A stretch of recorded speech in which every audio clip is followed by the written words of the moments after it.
of you. We will be having Madam joining us maybe towards the end of this panel, and it'll be good to have a view of what the government thinks on Vizhinjam and how it can really support the development. My job is very clearly cut out. I have a very good set of panelists with me. One, the person who is developing the port. Two, a person who is a potential user of the port in a large way. Just to give you a background of, I need not tell the Vizhinjam to any Trivandrum crowd, but then just to give you a background of potential of such port, which was talked about for 50, 60 years, but we are seeing it happening today.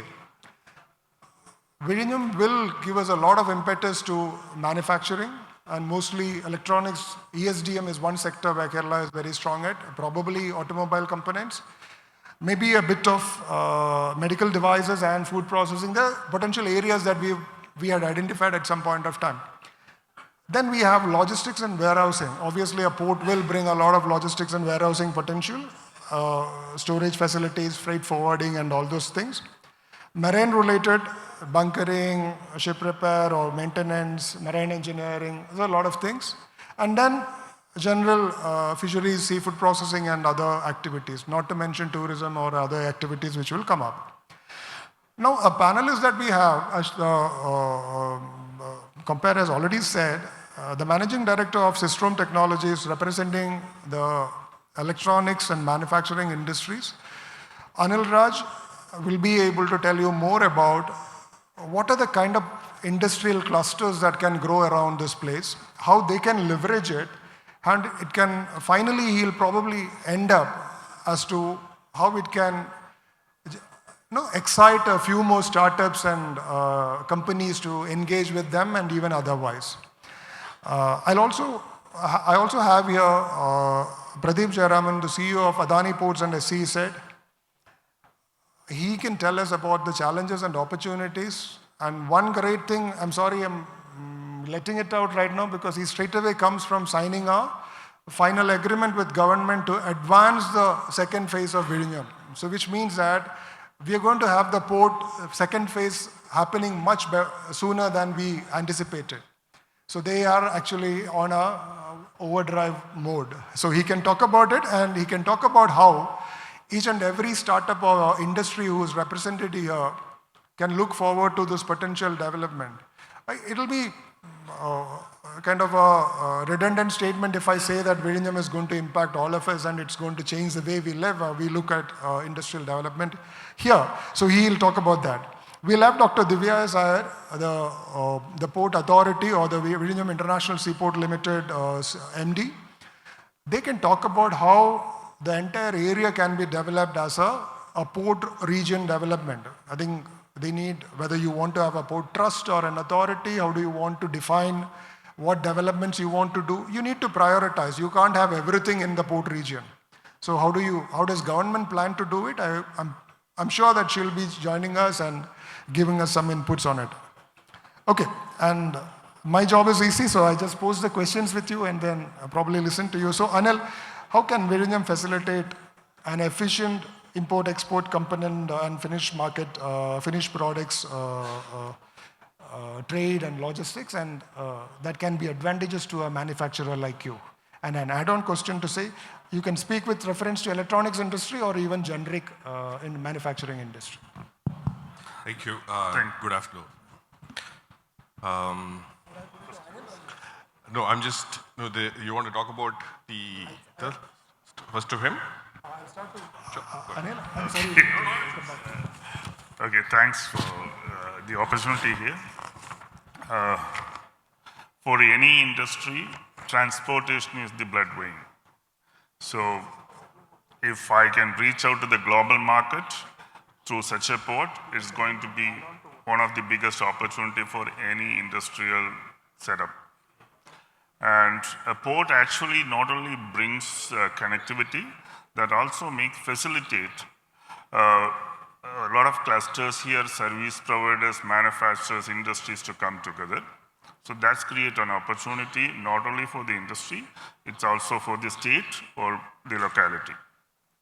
For us, probably an electronic company brings all the materials from the South Asian countries because we are still not ready with the ecosystem of electronic products.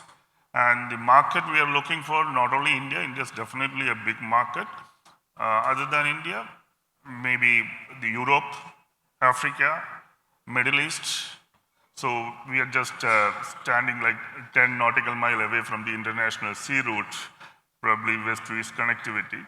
So we are rightly positioned here for any kind of global market access. So be it the raw material receiving or to the market where our product goes. So most of the time people think electronics means it's a earbuds or a smartwatch, laptop, mobile. It's not limited to that. It can be TV, it can be your home appliance. Today it can be your car. Maybe you may be knowing Huawei and Xiaomi already released their cars. Yeah. So electronics is actually getting into large industries also. So that kind of industry, shipping connectivity can be a big advantage. So again, how do you foresee, what do you expect out of it? Let me put it that way. Okay. See, expectations are really, really high. So I know that it's in fan stage. We're happy to hear that, okay, your second round is coming up faster than expected. We are actually expecting the connectivity from Kerala towards the other part of India. Because being a port coming here, maybe the railway routes need to come up so that the goods coming here should be able to go all the way to all part of India. So that will also help us because it probably not directly I'm getting a benefit. Because of port, if there is connectivity coming which is connecting to the other part of India, which help us to transport. So a manufacturer looks like, okay, how I can reach out to the market. So that is a big expectation which I have. And yeah, I'll come back to you. So how do you get Systrome to, or people like them to come and use your port much more often? So, I'm a little passionate about it, so I'll take 2-3 minutes to set the context. So this port, when it was conceptualized many years back, you said 50, 60, 20, 30 years back, and actually VISL got set up, that the government became a little serious that we need to develop. It was a different India at that point of a time to what it is today. We are growing fast, and there is still certain potential that we are yet to reach. Just to throw a number, so India did about 21 million TEUs EXIM cargo, which is TEUs is standard unit for measuring containers, 21 million.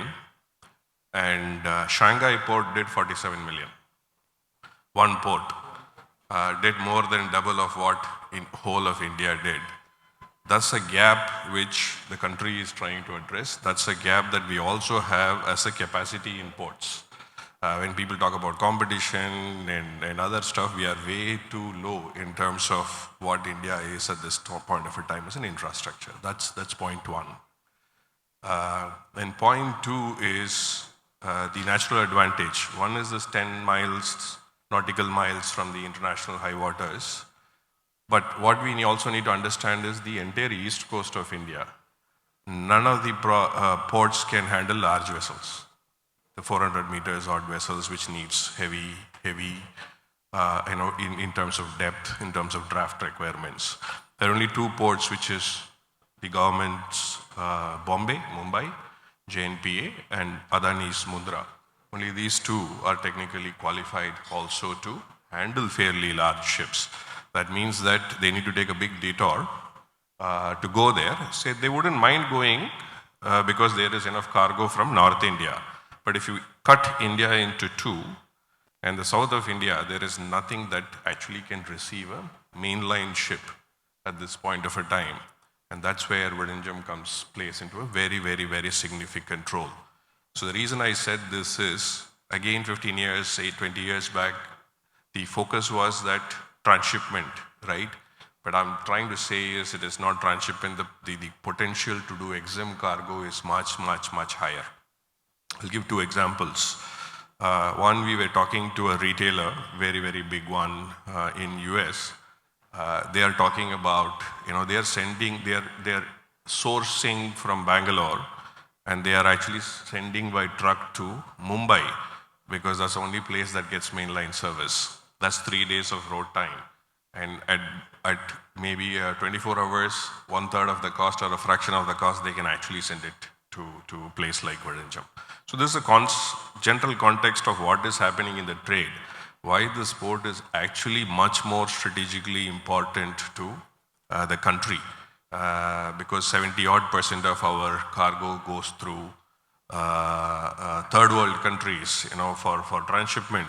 That adds about 2 to 3 weeks of time, as well as about $200 to $800, depending on from where you are shipping. Additional cost, putting our exporters also at a disadvantage, right? So that's the general context of where we are. From the perspective of how do we facilitate, right? So even though we are at this trial period starting predominantly the transshipment. So today I don't do gateway cargo, which is an export-import cargo. But starting January, we'll be ready, because there are specific mandates and infrastructure like a scanner and customs facilities and all that is to be there. It'll all be ready by December. We are also working with the government because road and rail connectivity is extremely, extremely important. We are impressing on with the NHAI to do a quick connectivity. At least Kerala, Tamil Nadu, and maybe southern Karnataka can benefit. And we are also working with railways for a short-term as well as a long-term solution. What we can do in the next 12 to 18 months, there is already a proposal which we have sent, which will give a kind of a connectivity to Vizhinjam, and what next post that. So that ways, your ability to import the raw materials and sensors and other stuff, very interesting that he said that, I used to work in Dell, and there used to be a lot of laptops which will be called, made in India or assembled in India. It's in the Chennai Sriperumbudur belt. But basically they started L6, and there is 11 processes in a laptop assembly till L5 happens in Malaysia, and then L6 starts from here, right? So that additional value add, all that can be done if I'll be able to source things better, and my ability to serve the local as well as an international market will become better. So things are moving well. So we are looking at gate opening early next year, 2025, and working with the government, both central and state, and they totally understand what is needed for the port like this and road and rail connectivity. Yeah. Anyway, great to know that you are moving into probably a gateway port also. We've been talking about transshipment from quite some time. But then, Anil, how does, if Vizhinjam makes provision for your import-export gateway port for the region, how much of your shipment or handling would be reduced in bulk? Probably, is that I don't want the specifics, but generally, what is the kind of savings that you would have in terms of handling in multiple ports? Or how many ports do your material go currently before it reaches you? Currently, we are actually using the Chennai one as well as the Mumbai one. Okay. But I did all my business there in North India, even though I'm a Malayali. So I have my personal reason to come to Kerala, but my business reason is, of course, Vizhinjam. It's one of the biggest reasons for us to come here. And the second is the talent available here, which is trainable talent. Okay. I'm not saying that, ready to use talent, but they are trainable talent. As far as the port comes in, at basic, probably back of the envelope calculation says that, if you wanted to bring something, a kg or by air is costing me about $3, $2.5, $4. After COVID, the price drastically gone up. 40 feet container probably comes at $2,000. So that is huge gap. And it's actually opening up a huge market for us, which is not tapped earlier. And what are the current challenges that you foresee here? Once you have that gateway kind of activities, and the hinterland plays a large, we all escape by saying that it's all transshipment, so no hinterland. But what are the challenges you see in terms of land requirements, warehouses, facilities, and other things which are coming up? From a perspective, I think the immediate, so there one more thing, right? So with our port is India's technologically advanced port. The reason, there is a specific reason why I mentioned this. And maybe in South Asia, we will continue to be in India until our own Colombo port might be equally challenging from a technology perspective. The reason I mentioned that is the lack of land can be converted into a challenge from a technology perspective, and what kind of an industry and what kind of a services that I would want to offer, right? So that's one point. But immediately, yes, what is that immediate benefit? There's going to be fulfillment centers and warehouses. You know, those are the things which is going to be a big demand. And I want people to keep their eyes and ears open, right? So this is an open goal, stated, official, public news, so I can quote it because we are also talking to them. For example, Walmart sources about 17% of their cargo from India. And they have a resolution by the board that, they need to increase by 35%. And that is huge for a company like Walmart, which spends, $200, $300 billion revenue. That means about another $50-100 billion worth money that is going to be poured into India. And they are looking at their international fulfillment center, like an Amazon's of the world, right? And that the southern portion is likely to be closer to where Vizhinjam is, because this is where the main line is going to hit. That can take to Europe and US, right? So that's a great opportunity. On the other hand, Kerala is constrained by land.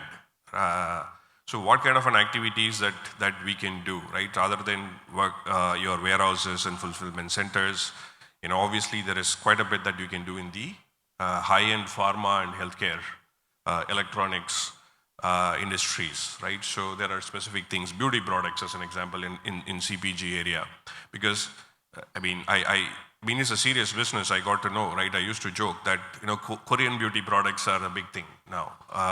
So you can import raw materials from Korea, and then you can do your value add, and then you can send things. And I'm just giving as an example, right?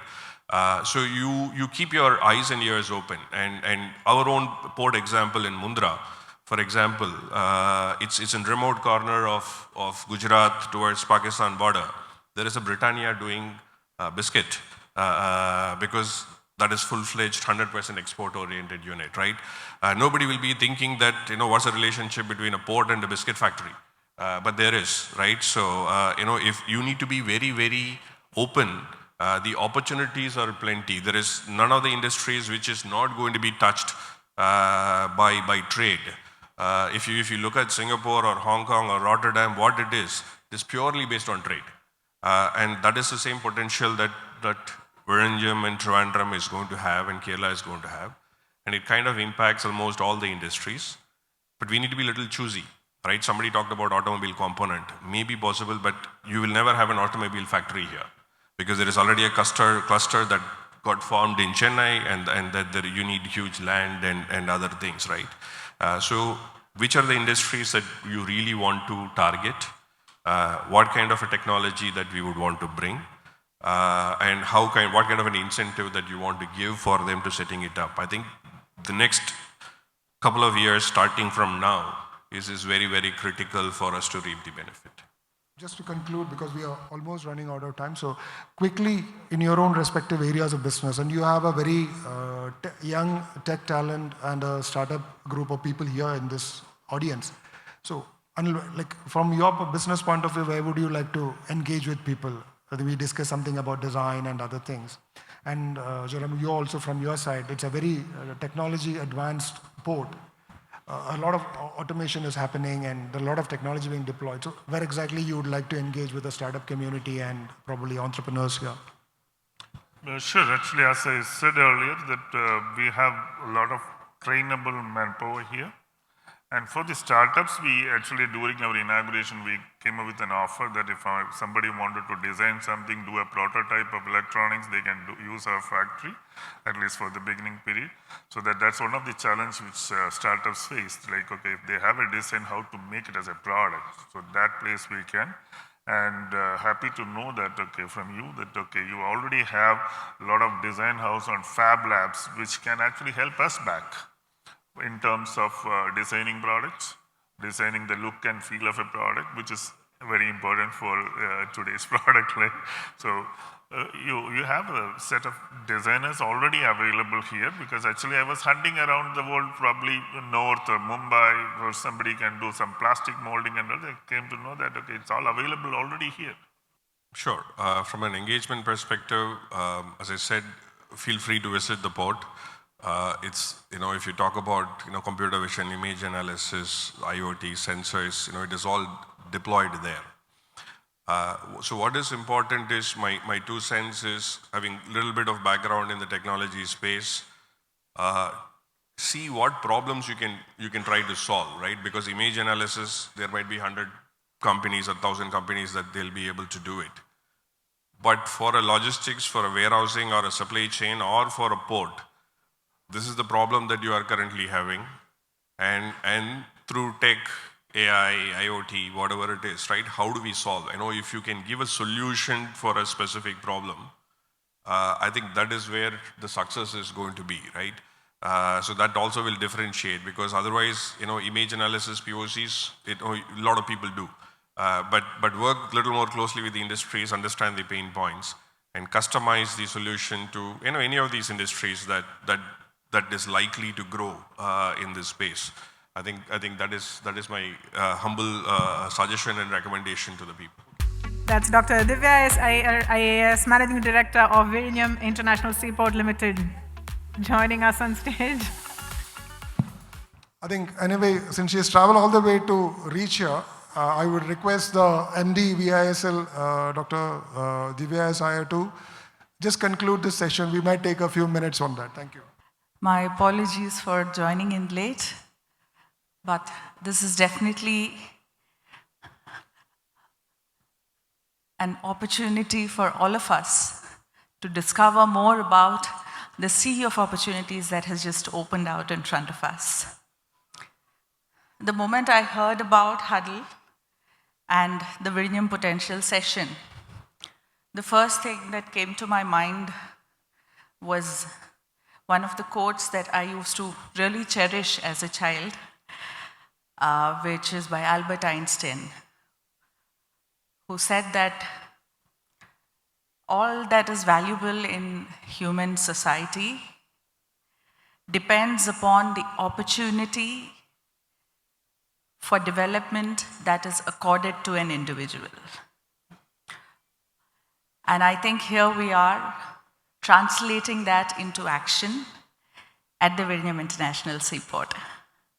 This was a dream of generations of people, as historical evidences actually reveal, and this has been the dream of an entire land of people.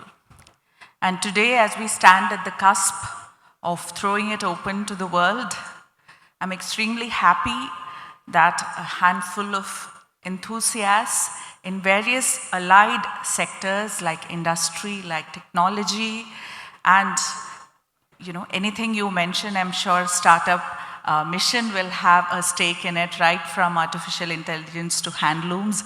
Everything startup mission has a stake in it, and this is the ideal place for us to, if I may use the word, start brandishing about our port a bit to you, so that you can grab the opportunities, because this is going to be the future of Kerala and the future of India. I wouldn't want to explain more. I'm sure everybody here would have spoken about the port, but just to add one point from the government's perspective, the government of Kerala has been extremely focused on the various aspects of development of Vizhinjam International Seaport, despite all the challenges that we have faced over several years in the past. And as we rewrite the challenges and turn them into opportunities. We are at a very comfortable stage right now as we throw it open to the rest of the world. I'm sure my counterpart with AVPPL, Mr. Pradeep, would have told you about our significant achievements in the last 1 month, and we hope to keep the momentum going. And as almost everybody keeps asking me about, I'm sure this audience will also want to know about the industrial perspective and the opportunities for development in the ancillary sectors. We do have definite plans as we go ahead, which is open to growth and suggestions and is amenable to the timelines as well. So currently, as we all know, the Honorable Finance Minister has declared the growth triangle, which is the Vizhinjam, Kollam, Punalur growth triangle, with several nodes for development and sub-nodal points for development. And the area of focus of industries, as has been mentioned so far, has been, as you know, the logistics and the modalities, which is directly related to the port, and of course, the bio and food processing industries, especially with regard to seafood, as well as other agricultural produce. And we are also looking at other green energy solutions as well as sustainable packaging solutions for the industries as of now. But as I said, this is the stage where we need innovative suggestions, and this entire developmental journey belongs to each one of you. That's why I wanted to take that quote in the beginning, because it is individuals, it is people who are actually creating and writing and rewriting history and development of Vizhinjam International Seaport. Not to undermine the the latest technology that has been brought in by the group, but definitely this is going to be the people's port, and we want each one of you to be a proud stakeholder in the port. I was just asked about the supplementary agreement, which we had just signed an hour ago in the presence of Honorable Chief Minister of Kerala. So we have had a concession agreement, the government of Kerala and the Adani ports, the CEO of AVPPL, who's present here as well. So both of us were there. After that, I had another meeting conducted by Honorable CM, again on the connectivity issues being faced by Vizhinjam Port, and that's the reason I have been late to arrive here. So to cut that short, just to give you a snapshot of what the supplementary agreement today stands for. So if you look at the history of Vizhinjam Port, as I mentioned, there have been innumerable challenges that we have faced from the past, and we have successfully tided over each one of them and overturned the challenges into opportunities. Having said that, once we entered into a concessionary agreement with our concessionaire, who is AVPPL, we have had some delay in the construction of the port.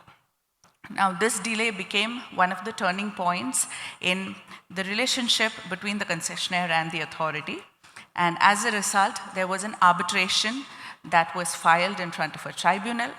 And we realized that unless we hold hands and look at the same direction, we are not going to be able to sail in the right path and reach our targets. And at that point of time, of course, taking due legal advice and advice from Government of India, we decided that we are going to drop the arbitration. So we had negotiations, and following the negotiations, both the parties have withdrawn from the arbitration, as a result of which we entered into a supplementary agreement. Primarily, one, to condone the delay of 5 years that has taken place in the construction of the port. Now, why did we condone it? Is the question that generally people would ask.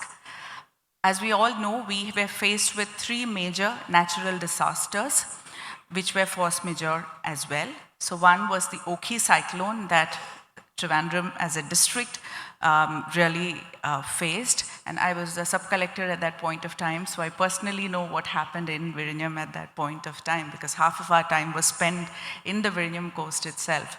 And secondly, we had the major floods, the floods of the century, the 2018 floods, which the entire state of Kerala had faced. And thirdly, we had the COVID pandemic.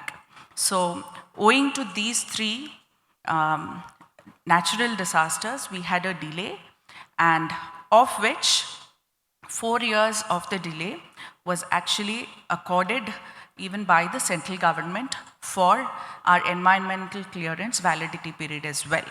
So as a result of which, as part of the negotiations, we have decided to condone the delay of 5 years, but not without a cost, much to the chagrin of my counterpart, but not without a cost. So there would be a commitment fee that would be withheld from the concessionaire for the delay period of 5 years, of which 1 year's commitment fee would be retained by the government, and the rest of the 4 years commitment fees would be paid back to the concessionaire if and only if they advance the capacity augmentation process of the port from 2045 to 2028.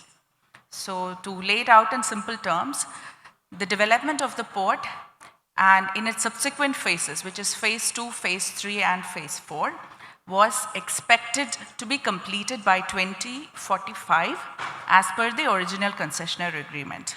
Now, instead of that, AVPPL would complete the entire capacity augmentation by 2028, which means that within the next 4 years, we are going to have an investment gushing in to the tunes of 10,000 crores in our very own city of Trivandrum in Vizhinjam International Seaport, which is huge as far as the investment climate of our state is concerned, and which is definitely bound to bring in an economic boost and growth spurt.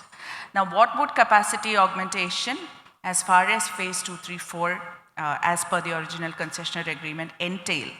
It also means that we would have infrastructure development, which means the length of the berth would be increased and also the length of the breakwaters would be increased. I wouldn't want to get into the figures and confuse you more, but roughly around 1 more kilometer of breakwater would be there, and by the end of capacity augmentation, we would be comfortably able to berth at least 5 motherships in Vizhinjam Port simultaneously, which would actually make it the largest deepwater container terminal across the country. And with the kind of automation that they are bringing in, you really have to, give it to them that with the kind of automation that they are bringing in. As of today itself, we are the largest semi-automated port in the country, and by the time our capacity augmentation is done, we would be better than the Singapore port and the Shanghai port is what we are looking forward to. So, when we take a look at the kind of automation and the kind of,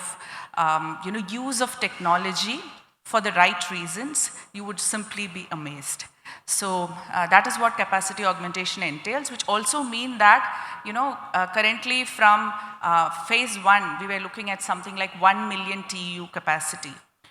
At the end of capacity augmentation, we would be looking at 3 to 4 million TEUs of handling cargo. And that level of expansion is definitely,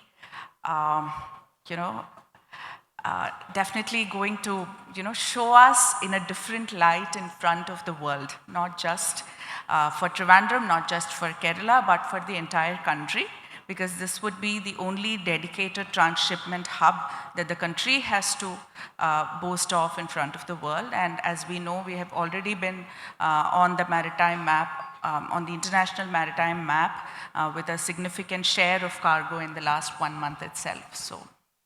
Anyway, sorry to stretch it a bit, because I wanted, since both of them are here, to have the exact thing what happened rather than all sort of colored views which might throw up in days to come over the various media. So I thought I'll just request them to put the things across.